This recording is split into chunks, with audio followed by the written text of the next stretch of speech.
My sister and her fiancé were crying at my door, claiming the landlord was evicting them. They needed my help.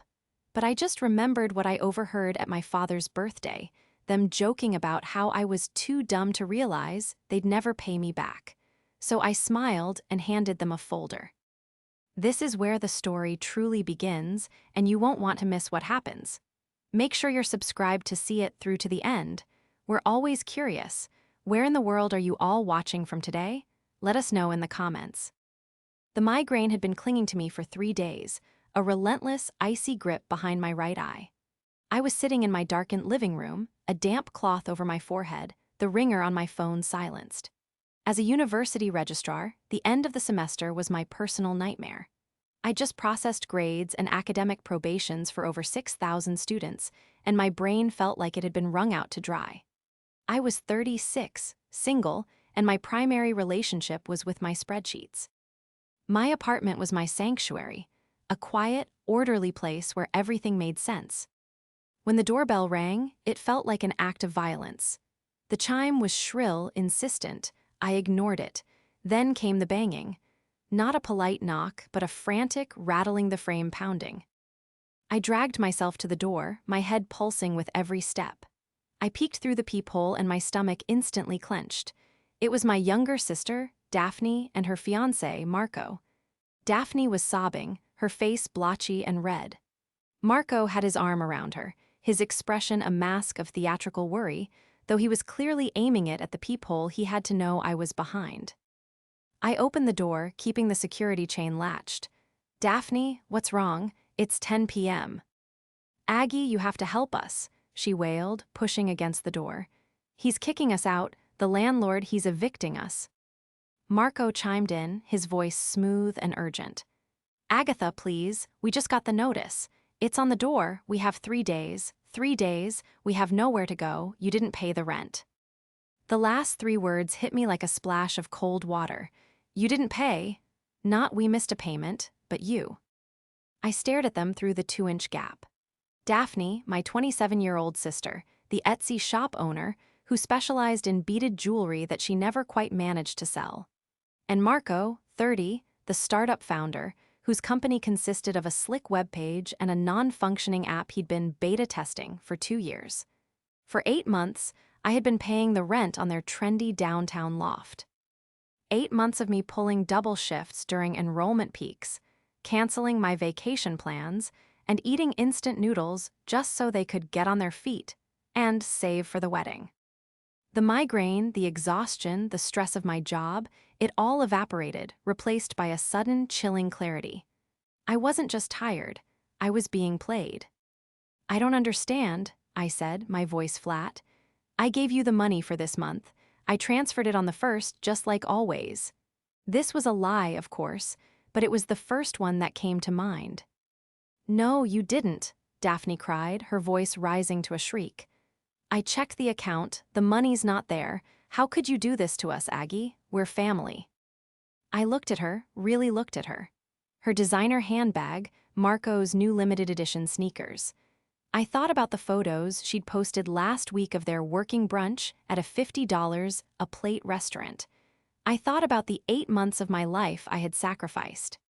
And then I thought about what I'd heard 3 weeks ago at our father's birthday party. I closed the door, unlatched the chain, and opened it fully. They both looked startled, expecting me to either yell or burst into tears and write a check. I did neither.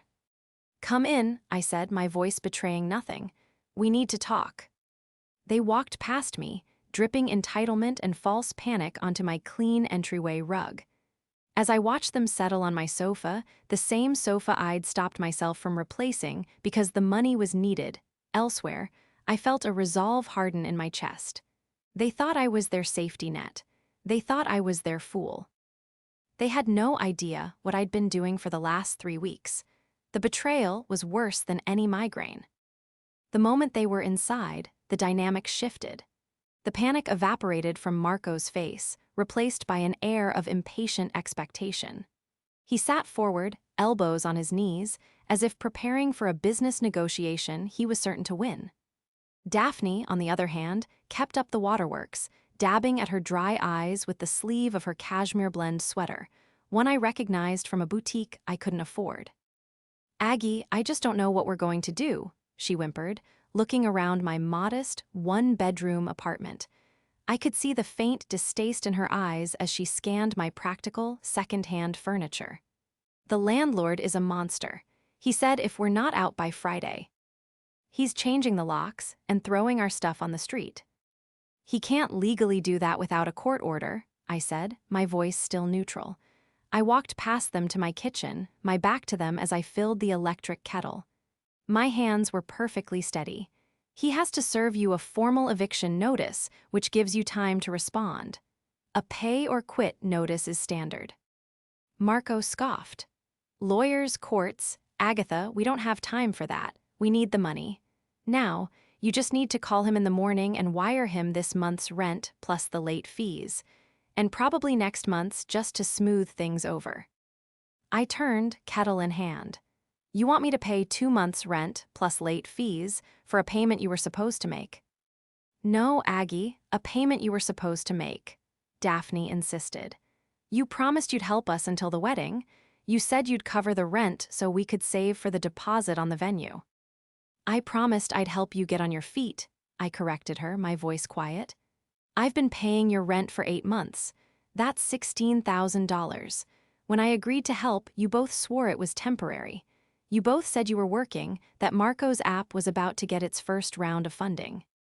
"It is," Marco snapped, a little too quickly. "These things take time. The VC guys are just finalizing the paperwork. You don't understand the startup world, Agatha. It's not like your little desk job. We're building an empire." I looked at him, an empire built on my salary. The question hung in the air, sharp and heavy. Daphne's fake crying sputtered to a halt. This was not how the script was supposed to go. I was supposed to be apologetic, flustered, rushing to my checkbook. "What is that supposed to mean?" Daphne asked, her voice turning cold. The victim act was melting away, revealing the hard, petulant core I knew so well. "It means I'm tired, Daphne. I'm tired of working 60-hour weeks so you can sell 2 bracelets and Marco can network over expensive lunches. I'm tired of putting my entire life on hold." "On hold?" Daphne stood up, her face twisted in disbelief. "What life, Aggie? You don't have a life. You have a job and this boring apartment. We're out there living, we're building a future. You should be happy to help. That's what family does." Her words stung, exactly as intended. For a moment, the old, familiar shame washed over me. The feeling of being the boring, responsible older sister. The one who always cleaned up the messes. The one who was always stable and therefore always expected to provide. But then I remembered. I remembered the scent of pine trees and birthday cake. I remembered the sound of their laughter floating through the crisp night air. She's too dumb to realize we'll never pay her back. I took a deep breath, pushing the memory down. Not yet. The time wasn't right. I had to stick to the plan. "You're right," I said, my voice softening. The change in my tone was immediate. Marco relaxed, and Daphne's expression eased from anger back to annoyance. "You're right, I'm sorry. I've been so stressed at work and this migraine is killing me. I must have forgotten to set up the transfer. It's my fault." Daphne's relief was palpable. She practically beamed. "Oh, Aggie, thank God. I knew you wouldn't let us down. So you'll call him in the morning, you'll fix it." "Of course," I said, giving her a weak, tired smile. "I'll take care of everything. You two just go home and get some sleep." Marco clapped his hands together, all charm again. "See, Daphne, I told you your sister was the best. You're a lifesaver, Agatha, truly." He leaned in and gave me a one-armed hug that felt like a snake coiling around my shoulders. I walked them to the door, promising again that I would handle it first thing. As they walked down the hall, I heard Daphne hiss at Marco, "See? I told you all I had to do was cry a little." I closed the door and locked the deadbolt. I leaned against it, the adrenaline draining away, leaving me shaking. They hadn't just forgotten. They had forgotten who I was. I wasn't just a registrar. I was the person who designed the entire university's system for tracking academic records and financial aid agreements. I lived in a world of contracts, fine print, and legal obligations. And for 8 months, I had been making my sister sign one. Our family dynamic was forged in crisis. When I was 16 and Daphne was 9, our mother passed away. Our father, Conrad, a kind and gentle man who made a living as a semi-retired carpenter, was shattered. He was a wonderful father, full of warmth and stories, but he was not an organized man. He was an artist with wood, not with finances or schedules. Overnight, I became the family's administrator. I was the one who learned to balance the checkbook, who made sure the mortgage was paid, who grocery shopped and cooked, and who helped Daphne with her homework. I was the one who sat with Dad while he grieved, and I was the one who held it together. I didn't get to be a rebellious teenager. I became a surrogate parent. I put my own dreams of studying art history on hold and chose a practical degree, finance, which led to my stable, secure, and soul-crushingly dull job as a registrar. I did it so Dad wouldn't have to worry. I did it so Daphne could have a normal childhood. Daphne, in turn, became the family's light. She was the creative one, the free spirit, the one who was shielded from all the ugly realities of our finances. I encouraged it. I wanted her to have the life I couldn't. I paid for her art supplies, her dance classes, and eventually her useless communications degree. I never complained. I never kept score. I just gave. Then, 2 years ago, Marco entered the picture. He found Daphne at an art fair where she was attempting to sell her beaded jewelry. He was all polished charm, expensive-looking, but rented suits, and grand pronouncements about disrupting the tech space. He told Daphne she was a brilliant artist, an untapped brand. He convinced her to stop thinking small and to quit her part-time job as a barista to focus on her Etsy shop full-time. He, meanwhile, was the founder of a startup called Linklight, which was allegedly a revolutionary new social media platform. The first time I met him, my internal alarms didn't just ring, they blared. We were at Dad's house for Sunday dinner. Marco spent the entire meal talking about venture capital, seed rounds, and his burn rate. The key, Conrad, he'd said, gesturing with his fork, is to spend money to make money. We're scaling up. That's why Daphne and I are looking for a new place. Her apartment is just not conducive to a creative executive lifestyle. That sounds expensive, ID said, cutting my roast beef. Marco gave me a pitying smile. It's an investment, Agatha. You have to think like an owner, not an employee. You wouldn't understand the pressure. He was vague about his past, evasive about his investors, and unnervingly interested in our family. He was particularly focused on Dad's house. This is a great property, Conrad, he'd said, tapping a wall. Lots of land. You know, the zoning in this neighborhood is changing. You could probably get a permit to build a duplex in the back. Huge passive income. Conrad, bless him, just laughed and said he liked his garden. The requests for money started small. Aggie, could you spot me $200? The Etsy platform fees are higher than I thought. Then, Aggie, Marco's investors are flying in, and we need to take them to a really nice dinner. Could you help us out? Then came the big one. 8 months ago, they found the loft. It was absurdly expensive, a 2-bedroom industrial space with exposed brick and 20-foot ceilings. They didn't have jobs, not real ones, so they couldn't pass the credit check. Aggie, it's perfect, Daphne had gushed over the phone. It has a 2nd bedroom Marco can use as an office, and the light for my product photography is amazing. We just need a little help. Just for a few months, until Marco's funding comes through and my shop takes off.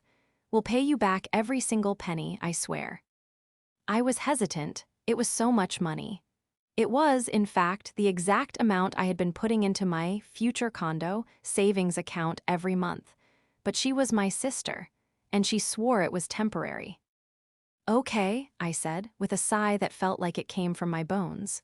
I'll help. But Daphne, I'm not a bank. We have to do this properly. For my own records, for my budget. I'll send you the money each month, and I just need you to sign a simple document. Just a one-page agreement stating that it's a loan and that you promise to repay it. Just so we're all clear. Daphne had laughed. Oh, Aggie, you and your spreadsheets. So formal, of course, whatever you want. You're the best sister in the world.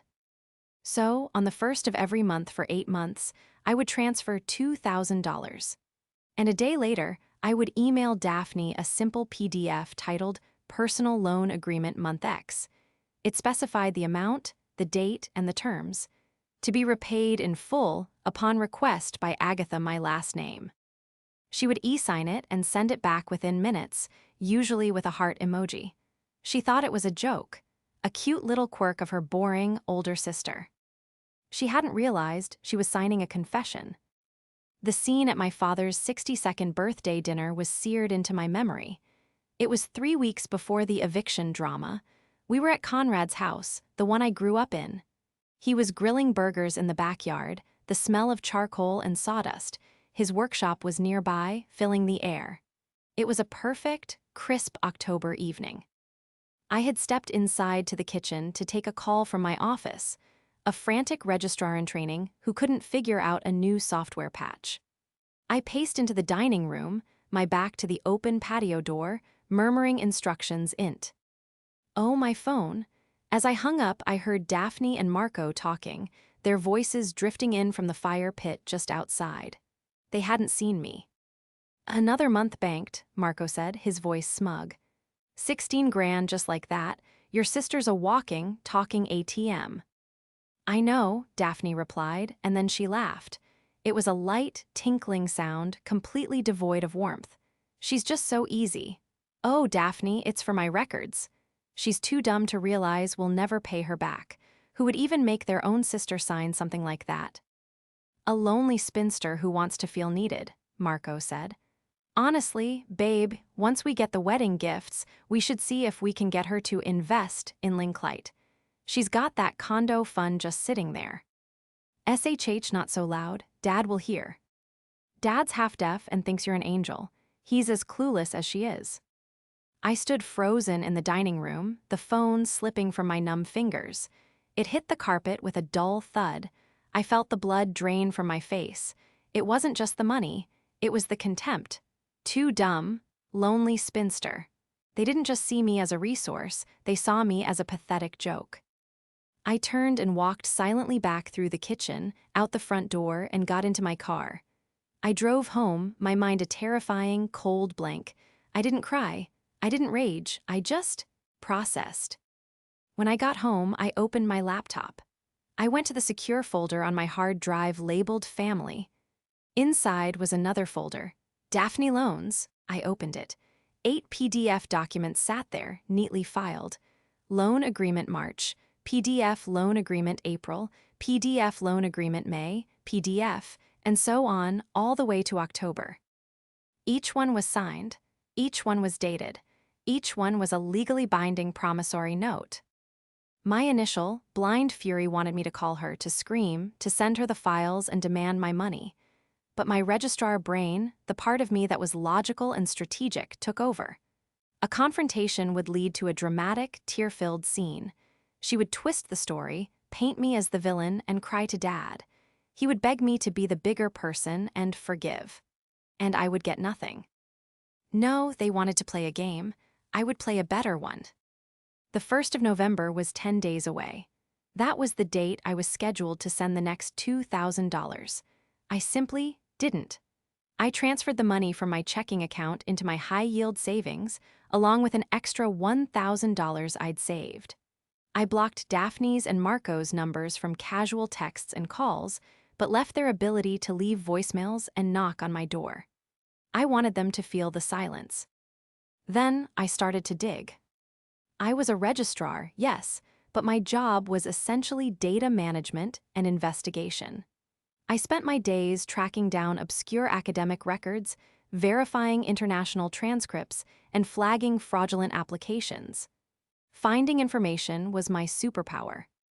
I started with Linklight. The website was beautiful, but the Meet the Team page was all stock photos.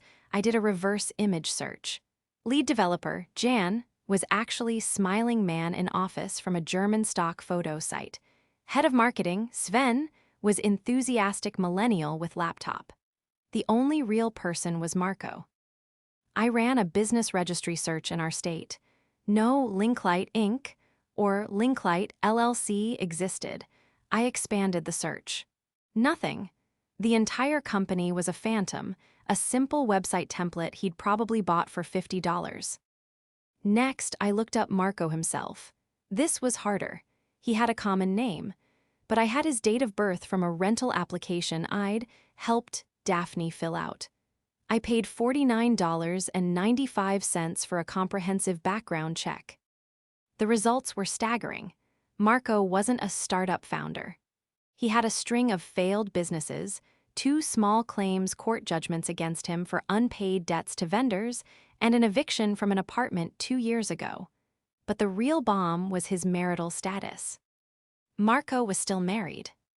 He had been separated from his wife for 3 years, but the divorce was never finalized. According to the court records I found in a neighboring state, she had filed, but Marco had vanished, never responding to the summons, stalling the entire process. He wasn't just a con artist, he was a bigamist in the making. I sat back, my heart hammering. He wasn't just planning to use Daphne, he was planning to commit a felony with her. He couldn't legally marry her. Their entire wedding fund was a sham, not just to get money from me, but likely from her as well. I saved everything. I printed the background check, the stock photo results, the court records. I placed them in a neat, separate folder. I now had the loan agreements, which was my leverage. And I had the truth about Marco, which was my nuclear option. For 3 weeks, I waited. I went to work. I paid my own bills. I transferred money into my condo fund.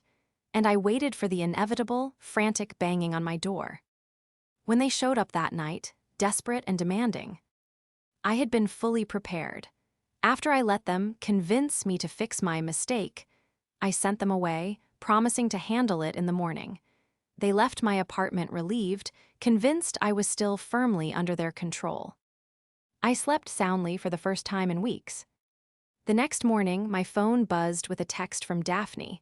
Called the landlord, he said he hasn't heard from you. Aggie, you promised, call him. I ignored it. An hour later, a voicemail, this time from Marco. His voice was tight, the charm gone. Agatha, I don't know what kind of game you're playing, but it's not funny. Daphne is hysterical. You are ruining our lives.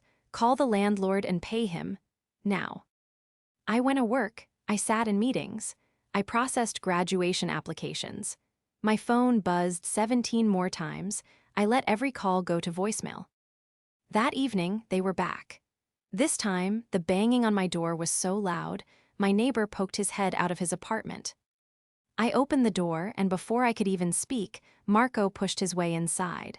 Daphne followed, her face a mask of pure rage. How dare you, she shrieked, all pretense of the crying victim gone. You lied to us, you said you'd fix it. The landlord just laughed at me. He said he's filing the eviction tomorrow. This is your fault. My fault? I asked, closing the door calmly. I walked over to my bookshelf, where I'd placed a simple brown accordion file. My fault that you two, a 27-year-old and a 30-year-old, can't pay your own rent. You promised, Daphne screamed. I promised to help, I said, my voice cutting through her screech. I loaned you money, and you were so grateful you even signed receipts for me. I opened the file. I pulled out the top document. It was the agreement for October. I held it up. Daphne's eyes widened. What is that? Marco sneered, though a flicker of uncertainty crossed his face. That's just your weird little spreadsheet thing. It's not real. It's a promissory note, Marco, I said. I pulled out the other 7. 8 of them to be exact, 1 for each month, signed by Daphne. A total of $16,000. It's a simple, legally binding contract. And the terms are very clear, to be repaid in full upon request by Agatha. I fanned the documents out on the coffee table. I am requesting repayment, in full, now. Daphne stared at the papers, her signature clearly visible on each one. She looked as if I'd slapped her. Aggie, that was just a formality. That wasn't. You can't be serious." "I am perfectly serious," I said. "You know, it's funny what you learn when you're feeling motivated. I was so stressed about this, I decided to do a little research, just to make sure my investment was safe." I turned to Marco. "You, for instance, Marco, founder of Linklight, very impressive." I reached back into the file and pulled out the second folder, the one with my investigation. "It's a shame your entire team is just a collection of stock photos," I said, tossing the printouts onto the table. "This lead developer, his name is Smiling Man in Office. I'm surprised you didn't just name him John Doe." Marco's face went white. What are you talking about?" Daphne whispered, looking from me to Marco. "Marco, what is she talking about?" "She's crazy," Marco stammered, his eyes darting to the door. "She's making it up. She's just angry about the money." "Am I?" I said. I saved the best for last. I pulled out the final document from the folder. The certified copy of his marriage record from Clark County, Nevada. "Because I was also very interested to learn about your wedding plans. You two seem so excited. The problem is, Marco, you can't legally get married, because you are already married." I dropped the marriage certificate on top of the pile. The silence in the room was absolute. It was so quiet I could hear the hum of my refrigerator. Daphne's head swiveled slowly from the paper to Marco. She didn't scream. She didn't cry. Her voice was a terrifyingly low, cold whisper. "Marco, who is Jennifer Rose Alani?" Marco lunged, not at me but at the papers. He tried to scoop them all up to destroy the evidence, but I was faster. I grabbed the folder and held it to my chest. "Get out," I said. "You can't prove any of this," he shouted, his voice cracking. "You hacked me. This is illegal. I'll sue you." "You can't sue me for looking up public records," I said, my voice shaking with adrenaline but my resolve firm. "Eviction notices, small claims judgments, marriage licenses, it's all there for anyone to find, if they just know where to look. Now, get out of my apartment." "Daphne," he pleaded, turning to my sister. "Babe, she's lying. She's trying to break us up. She's always been jealous of you, of us." Daphne was staring at the marriage certificate on the table. She looked up at him, her face completely, terrifyingly blank. "Are you married, Marco?" she asked. "It's complicated. I was going to tell you." "Get out," she whispered. "Daphne." "Get out," she shrieked, grabbing a heavy glass vase from my side table. "Get out of here, you liar." Marco didn't need to be told again. He scrambled for the door, threw it open, and was gone. Daphne stood there, trembling, the vase still held aloft. Then, a sound I hadn't heard in years, a raw, broken sob tore out of her.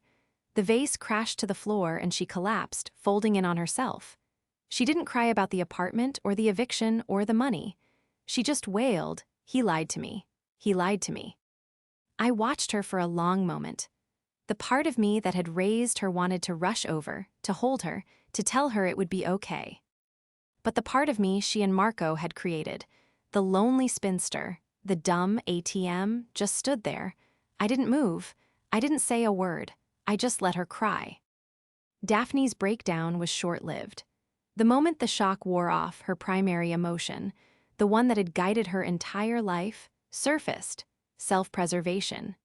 She stayed on my floor for perhaps 10 minutes, and then the sobs subsided, replaced by sniffles and, finally, a hard, cold silence. She stood up, wiping her nose on the back of her hand. She wouldn't look at me. "You ruined my life," she whispered. I was stunned. What, Daphne, he lied to you. He's a con man, he's married." "And you just had to tell me, didn't you?" She spat, her eyes flashing with a familiar, venomous resentment. "You couldn't just pay the rent and keep your mouth shut. You had to investigate. You had to dig and dig until you found something to destroy me with. You've always been jealous of me. Jealous that I had love and you had. Your stupid, boring job." "Daphne, he didn't love you," I said, my voice flat, the last bit of my sympathy evaporating. "He was using you, just like you were both using me." "We were not," she shrieked. "We were in trouble, we needed help. And you, my own sister, you decided to play detective and ruin everything. What am I supposed to do now? Where am I supposed to go?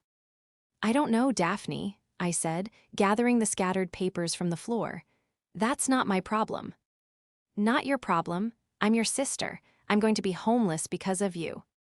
You are going to be homeless because you and your married fiancé built a life you couldn't afford on my back, I countered, sliding the papers back into their folders. And as for the $16,000 you owe me, I expect a payment plan to start immediately. That was what finally broke her. The realization that the money wasn't just gone, it was due. She stared at me, her mouth open. You're actually going to make me pay you back, after all this? After you just blew up my entire life? Yes, I said, I am. She let out a sound of pure disgust. You're a monster, Agatha, a cold, heartless monster. I'm going to Dad. I'm going to tell him everything you did. Good, I said, opening my apartment door. Go, but remember, Daphne, I have proof. You just have a story, get out. She stormed out, slamming the door so hard a picture frame fell off my wall. I knew exactly what she would do. She would run to Conrad, our father, and spin a tale of woe. She would be the victim. I would be the cruel, jealous older sister who, in a fit of rage, had torpedoed her happiness and left her for broke. And Dad, with his soft heart, would believe her. Or at least, he would want to. He would call me, begging me to make peace. I had to get to him first, but not with anger, with facts. The next day was Saturday.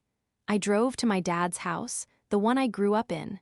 His pickup truck was in the driveway, and I could hear the sound of a sander coming from his workshop in the garage.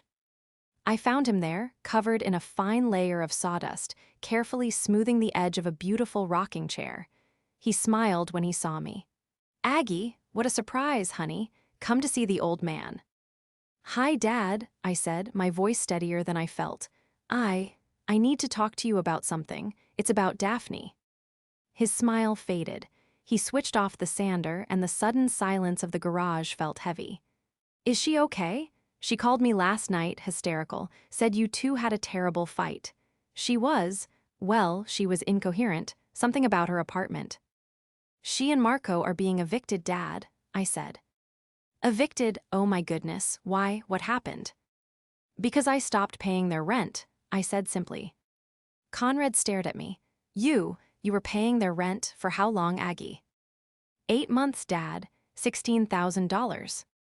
He leaned back against his workbench, his face pale. 16? Agatha, why didn't you tell me? That's your house money.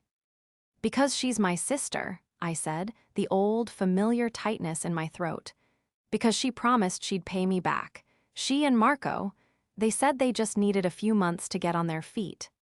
Oh, Aggie, he breathed, running a hand through his grayin. Gee, hair. That's not why I'm here, Dad. She's going to come to you. She's going to tell you I'm a monster. She's going to ask you for money to fix this. And before she does, you need to see this. I opened the accordion file. I didn't show him the marriage certificate first. I didn't show him the stock photos. I showed him the 8 signed loan agreements. He took them one by one. He's a carpenter, a man who understands contracts, bids, and invoices. He read the simple, clear language. He saw her signature. She signed these, he asked, his voice quiet. Every month, I said. She thought it was a joke. Then I told him everything. I told him about the conversation I overheard at his birthday party. I told him the exact words they used. Too dumb, lonely spinster. I watched my father's face, a kind, gentle face I had loved my entire life, harden. The softness in his eyes was replaced by a slow-burning anger I had not seen since my mother passed away. They said that, he whispered, about you. Yes, I said, and Dad, that's not even the worst of it. I then laid out the rest of the file. The fake company, the small claims judgments, and finally the marriage certificate. He stared at the paper for a full minute. He looked up at me, his eyes filled with a profound, terrible sadness. All this time, he's been, and she's been with him. She didn't know he was married, Dad. I'm sure she didn't know that part, but she knew about the money. She was in on that. He nodded slowly. He gathered the papers and put them back in the folder, his hands, usually so steady, trembling slightly. "What you did, Agatha," calling them out, "that took guts. That was the right thing to do." "She hates me," I whispered. "She's lost," he said, his voice thick with emotion. "She's lost, and she's let that parasite poison her. But you are my daughter, you are your mother's daughter, you are strong and you are good. And I am so sorry I didn't see this." He pulled me into a hug, and the smell of sawdust and old spice was so overwhelmingly Dad that I finally broke. I buried my face in his flannel shirt and cried for the first time. I cried for my sister, for my money, and for the naive, trusting person I used to be. "It's okay, Aggie," he murmured, patting my back. "It's going to be okay, we'll handle this, together." Just then, we heard a car door slam in the driveway.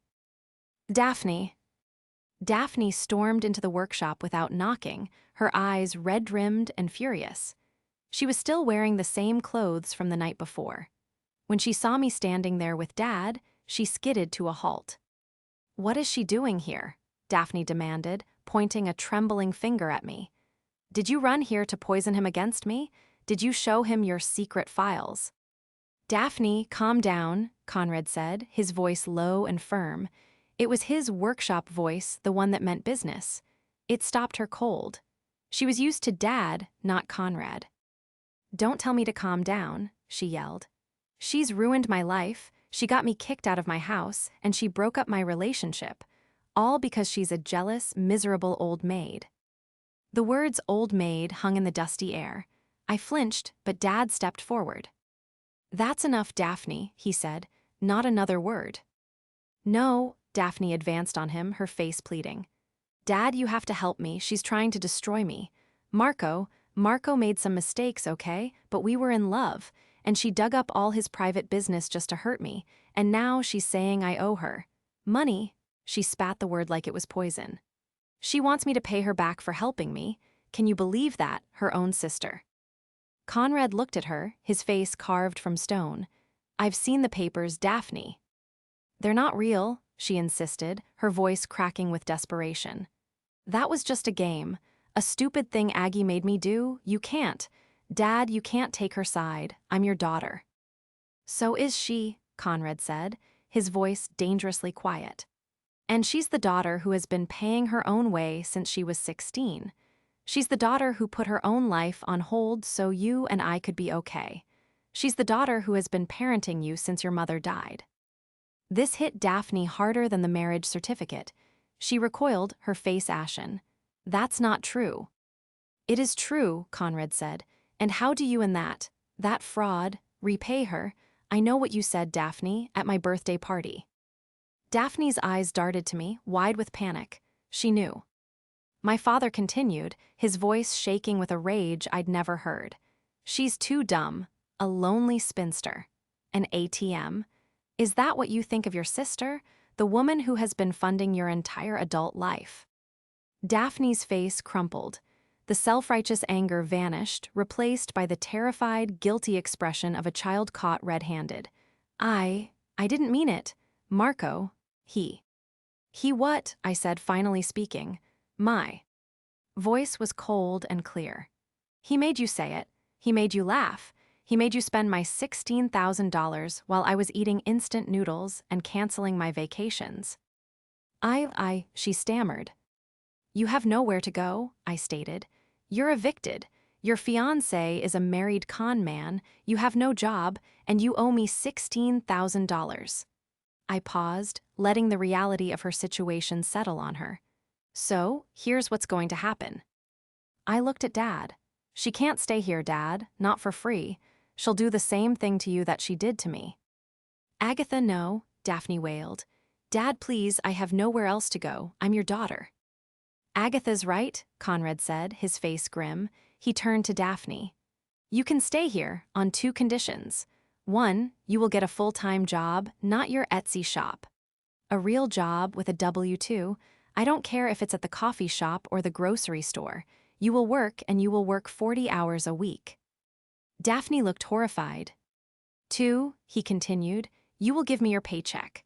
I will take out $500 for room and board, and the rest, all of it, will go directly to Agatha, every single week. Until that $16,000 plus interest is paid in full. Those are the terms. You either accept them or you can walk out that driveway and figure it out on your own. It was a brilliant, devastating move. He wasn't just kicking her out, he was putting her in receivership. My father, the gentle carpenter, had just become her financial warden. Daphne stared at him, her world completely collapsing. She had come here expecting a blank check and a shoulder to cry on. Instead, she was being handed an apron and a bill. She looked at me, her eyes filled with a hatred so pure it was almost beautiful. She was looking for a crack, a moment of sympathy. I gave her nothing, I just held her gaze. "You did this," she whispered, her voice trembling. "You took everything from me." "No, Daphne," I said, picking up my file. "I just handed you the invoice. You and Marco did the rest." I turned to my dad. "I'm going to go. I'll call you tomorrow." "I love you, Aggie," he said, and I knew he wasn't just saying it. He was seeing me, really seeing me, for the first time in years. "I love you too, Dad," I replied. I walked out of the workshop past Daphne, who stood frozen in a cloud of sawdust, a living statue of her own consequences. As I got in my car and pulled out of the driveway, I didn't feel triumph. I didn't feel joy. I just felt quiet. The migraine was gone. The weight on my shoulders had finally lifted. For the first time in my adult life, I was responsible for no one but myself. The silence in the car was absolute, and it was the most beautiful sound I had ever heard. The downfall of Marco was swift, and from what I heard, deeply satisfying. After Daphne kicked him out, he apparently tried to crawl back to his actual wife, Jennifer. She, however, had been served with divorce papers a second time. Only this time, they were accompanied by a very neat, very anonymous folder of information detailing his fraudulent company and his affair with my sister. His wife's lawyer, armed with proof of criminal deception and adultery, took him to the cleaners. He lost any claim to their shared assets and was, last I heard, being investigated for wire fraud related to some of his Linklite investor promises. Daphne, true to my father's word, moved into her old childhood bedroom. The shock of her new reality was profound. For the first 2 weeks, she was sullen, angry, and barely spoke. But Conrad was immovable. He drove her to a job fair at the local community center. The Etsy influencer and creative brand owner ended up getting a job as a full-time receptionist at a local plumbing supply company. Her first paycheck was a brutal awakening. She brought it home, and Dad made her sit at the kitchen table with him. He had her endorse the check, and then he, Daphne, and I had a 3-way video call. "Agatha," he said, his face firm on my screen, "Daphne has her first payment for you." Daphne, looking exhausted and humiliated in a polyester polo shirt, held the check up to the camera.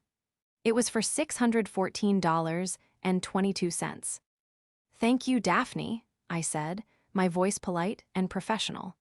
"That brings your outstanding balance to $15,385.78. I will email you an updated statement." We did this every 2 weeks. It was excruciating. It was also necessary. The change in her was not immediate. It was glacial. She started packing her own lunch because she couldn't afford to buy it. She started taking the bus because Dad wouldn't let her use his car for free. She began to understand, for the first time in her 27 years, the simple, crushing math of being alive. The math I had shielded her from. About 6 months into her repayment plan, I got a call from her. Not from Dad's phone, but from her own. I almost didn't answer. "Hello," I said cautiously. "Hi," her voice was small. I just won. "Ted to tell you, I'm getting a promotion." "Oh," I said surprised. That's good, Daphne, congratulations." "It's just to shift manager," she said quickly. "It's stupid, but it's an extra $2 an hour. I want to increase my payments to you." I sat down. "You do?" "Yes, I want this to be over. I want to pay you back. What you did, it was awful, but..." She took a shaky breath. Marco called me from a blocked number. He tried to ask me for money. He said I owed him.